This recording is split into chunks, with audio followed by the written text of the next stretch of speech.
everyone. Welcome to A Mother's Intuition. I am your host, Nicole, otherwise known as the Psychic Mom. If you're not familiar with me, check me out on my website at thepsychicmom.com or on Facebook, Instagram, YouTube under The Psychic Mom. I'm also on Patreon, The Psychic Mom. So there's lots of places for you to learn more about me. But today I want to talk about intuition, specifically your own intuition, and ways to recognize your intuition when it's coming up for you, and that such thing. So I first want to tell you a little bit about my own intuition. I talked a little bit about it on my last show about my awakening, but I want to talk about some of the symbols and things that happen to me that I know my intuition is kicking in. Everyone's got intuition. I'm sure you've had some experiences where you've just known things, right? I'm going to give you an example of my own experience with it. One time I was talking on the phone with my cousin, and she was telling me about a new guy that she started dating. And as soon as she started talking about him, I just knew that he was the guy she was going to marry. I knew it. I knew it. There was not a doubt in me. And I said it to her. I said, oh my gosh, you're going to marry him. And of course, at the time, it was kind of a joke, between us. But she indeed did end up marrying him. I've had other experiences where I've been on job interviews and I've either known I was going to get the job or not going to get the job. I just knew it. And what does that feel like? So one common physical experience that people have with their intuition is they will get a sense of, I'm sure you've heard of that gut feeling in your gut, right? When you get a gut feeling about something, you really need to pay attention to it. That is your intuition speaking to you in an energetic, physical way. So commonly, the gut feeling is a no. It gives us a hold your guard up for a minute. It's not for everyone. There can be exceptions, but commonly the gut feeling is letting us know this is not a good situation. If you've ever been walking in the dark at night, whatever, you may get a gut feeling, something's not quite right. Somebody might be looking at me, or now there's a difference between gut feeling and fear, but or you meet someone and you just have a visceral gut feeling like, oh, I don't know, this person's not really good. On the flip side, if you get a lightness or a fluttering in your chest, that's usually a yes sign. So if you meet someone that you really like and you feel it up in your chest instead of in your gut, that's your intuition telling you, hey, this is good. This person is a good person. So you can have physical reactions when your intuition kicks in, or you can just have strong thought reactions, such as this knowingness. And those are just a couple ways that your intuition will speak to you. Your intuition will be stronger the more you listen and respect it. The more you acknowledge those feelings as being your intuitive feelings and your senses and trusting them, the stronger they get. So the more you use it and intentionally use it, so say you are meeting up with some new people, put those feelings out there. When you meet someone, pay attention. Do I feel something in my stomach? Do I feel something in my chest? Do I just know? Use your intuition because it's a skill. And the more you use it, the stronger it will work for you.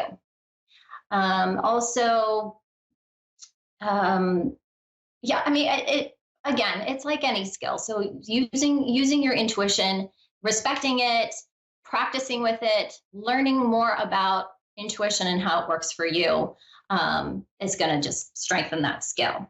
So I also wanted to talk about why I don't read for everybody.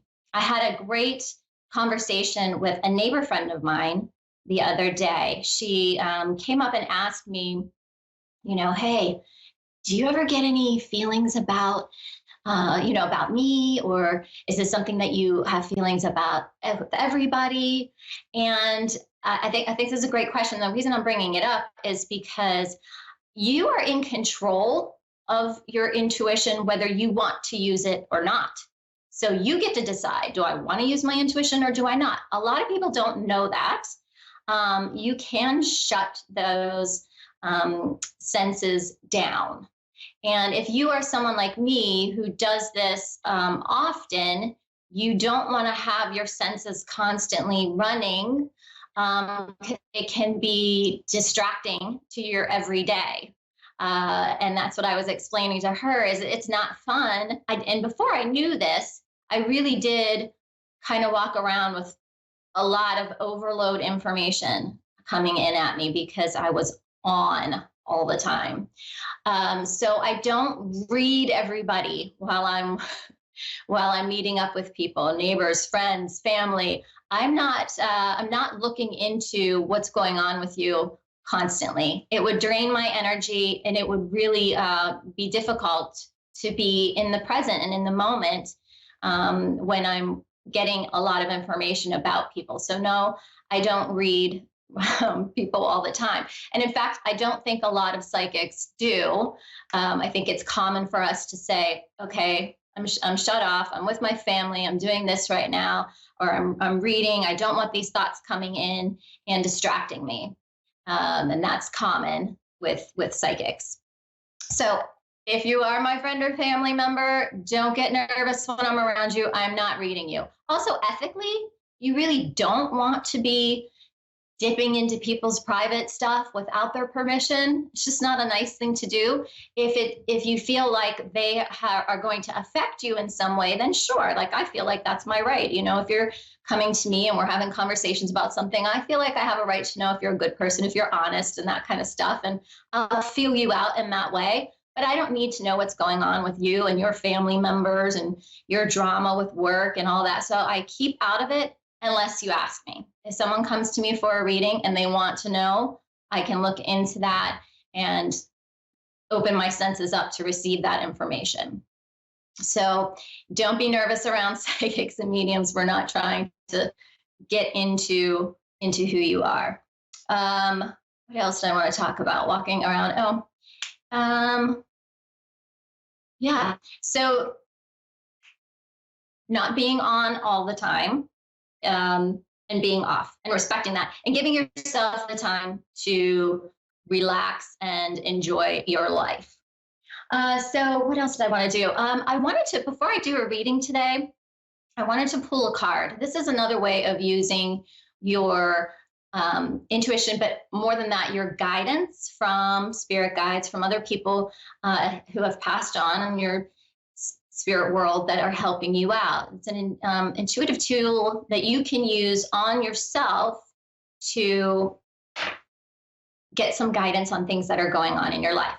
And there's two ways you can do that. You can pull from an oracle deck, or you can pull from a tarot deck. And the difference between those two, an oracle deck like this one is designed by a psychic or intuitive person, and it has images on it with different sayings. And then it comes with a guidebook that goes into deeper meanings of the images and what they stand for and what they mean. And tarot is a whole system that has already been designed around different suits, and there's major arcana. Anyway, it's a whole system that you don't have to learn. And this is where intuition comes in. But if you know it, it's more helpful. But you would take a card. You can ask yourself, you can ask your higher self or your guides a question. So let's say I would like a little guidance on thinking about taking a trip somewhere. Okay. Is this a good idea? What do I need to, keep in mind about this trip or something like that? And you would pull a card. Now, the idea behind this is that your spirit guides, your team, your intuition, your higher self, all of those things are going to guide you to a particular card that's going to be relative. to the question that you're asking. The way this works, though, number one, is you have to believe in it. You have to actually want it to work. If you think it's hokey pokey, it's not going to work for you. If you believe in it, if you ask for the guidance, you will receive it. And the way that you use your intuition on this, if you want to use it intuitively, is you would pull the card, let's say, okay, and this card says blessed. I'm going to give you an example here. And you would go to your guidebook and read the message about blessed. Now, where your intuition comes in is you can also look at the image and find something that stands out to you or something that intuitively feels like it's a message for you. So you don't necessarily have to use the messages that come with the guide, in the guide. Of course, it makes sense to do that because that's what they were written for. But if you are someone that's not familiar with tarot and you want to use tarot cards, then you would do the same thing and pull a card. And if you don't know the meaning behind the card, you can look at it. There's a lot of imagery in the cards. You would look at the cards and see how you feel. And this is a great exercise for understanding your intuition. You can intuitively see how you feel and what you pick up about the card first, and then go ahead and read what the guides say about it. But know this, that not everything in the guidebook is excuse me, is the only answer. So you can pick something up intuitively that's not in the guide, but it is still correct. Excuse me, I got a tickle in my throat. So cards are another great way of using and practicing your intuition. One of my other exciting exercises that I do that I love using intuition is using imagery. And you can use the cards for that as well. Or, excuse me, or you can use just a picture. And on that picture or on that card, you would not look at it and intuit what might be on it. Think of the colors, think of images, think of words, anything that you can get from it, even just feelings. Like, what does the feeling of blessed feel like? You know, I feel grateful, I feel whatever it is. Make a bunch of notes and then put it down and come back to it and see what you got right. And that's just exercising and practicing your intuition. So those are just a couple of exercises and things and ways you can practice your intuition. I'm going to go ahead and practice my intuition a little more today by taking a caller. So let me see here who we have. Beth. Beth, can you hear me? Yes, ma'am. Okay, great. Thank you for calling in, Beth. And let me turn this up a little bit so I can hear you well. Okay. What can I look into for you today, Beth? I'm just concerned about my my relationship status. Okay. All right, another relationship reading. I love it. Okay. So Beth, relationship status. So I'm talking about, I don't know, Beth, if you were listening to the show, but I'm talking about using your intuition and some ways that you can practice. And I'm trying to give people an idea of how it feels when you're using your intuition. So I'm just going to say, you know, for me, what I do is I will feel into Beth's relationship. What does it feel like? Who does this person feel like that she's with? And I trust that the information that I get is going to be correct because I asked for it. Okay. That's the first and most important part of this. So, Beth, you're currently in a relationship? Yeah. Okay.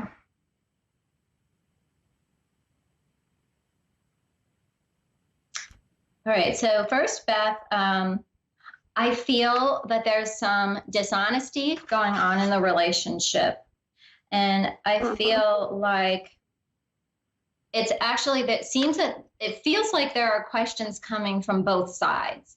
So it feels to me like you're questioning this person, but they're also questioning you and the commitment to the relationship and the honesty about that commitment.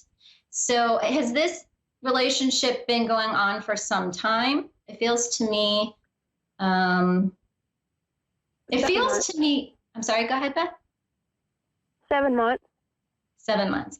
Let's see. Okay, and there's also. It feels to me that there is a tad bit of, besides like questioning the honesty of it, there's some disrespect about it.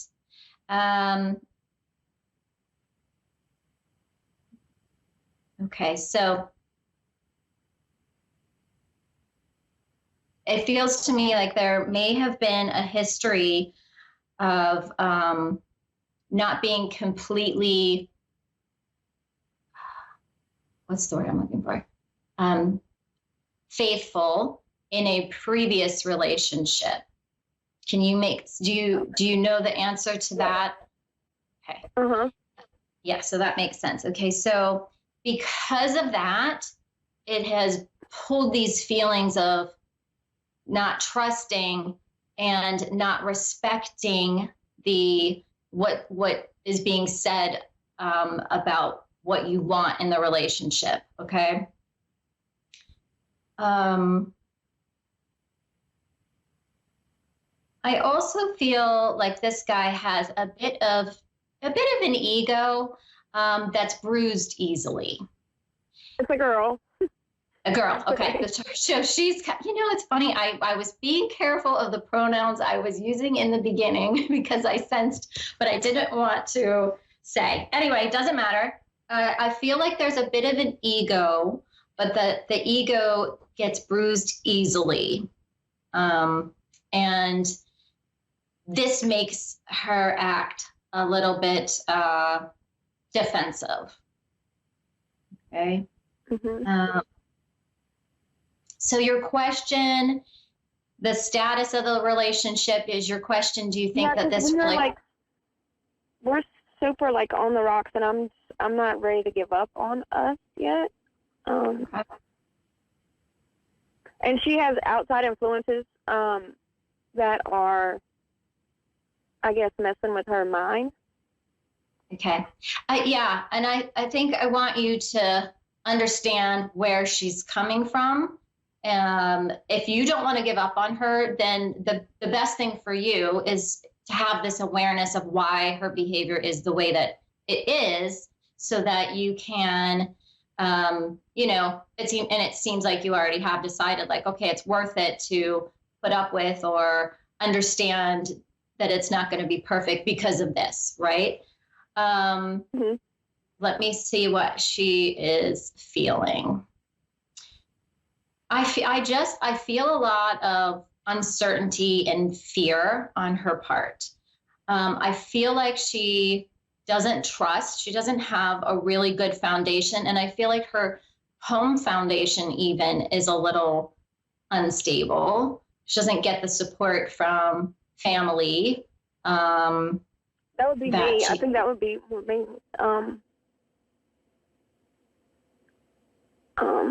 What you just described to me. I'm sorry, Beth, can you say that again? To me, what you just described would be almost me to a T. You, okay. It could be that I'm picking up on you then more than her. All right, let me shift my mindset so that I think, well, let's keep going and I'll tell you. Okay. Okay.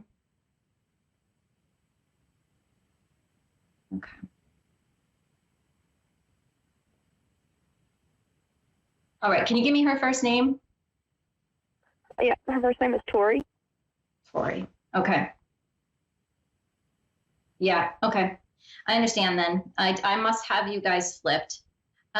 So my understanding of Tori is she feels like a really tender-hearted person, a really caring person, who feels things deeply and doesn't express it quite authentically. Oh, that sounds a little bit quiet. She's also very hopeful. So you've said that you're not ready to give up on it, but she's ready to move on, it seems. Is that what you said? That's what it seems, but I think it's just because of the outside influence that's in the picture. Yeah. I do see the potential there for this relationship to be mended, because I can feel that she still is hanging on to some hope. She has some hope there. And she does have some positivity to her about this. I think the two of you, it's almost like yin and yang, though. It's almost like water and oil.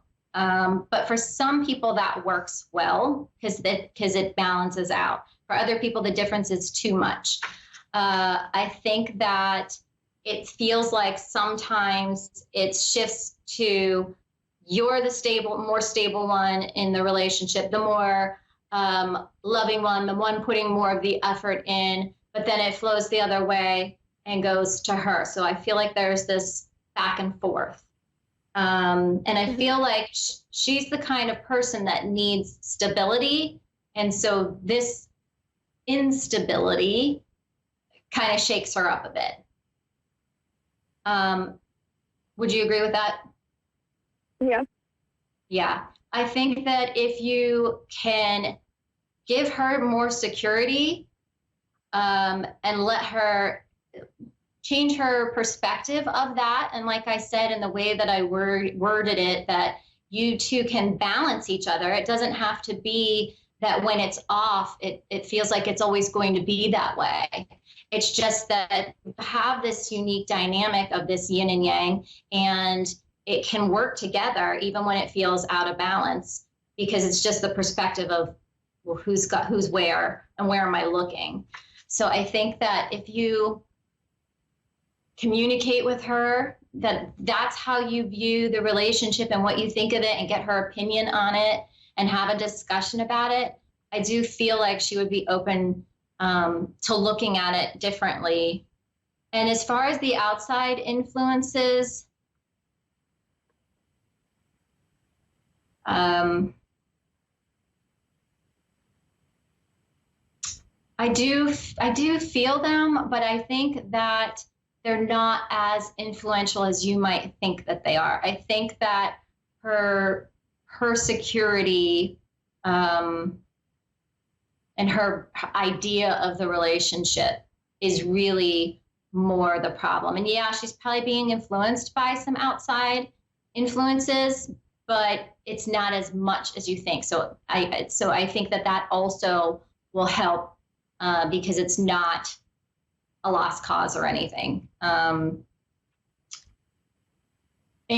are these people It's an ex? Okay. Yeah. Of hers, yeah. Yeah, of hers. Okay. And you don't get along with this person? Not really. Yeah. I don't see any need for you and her to have any kind of contact or talks, or be like, just don't even get involved with that. Let that stay over there. I don't think it's having as much. I feel like she may be even using that a little bit as not an excuse, but and actually I don't even feel like she is.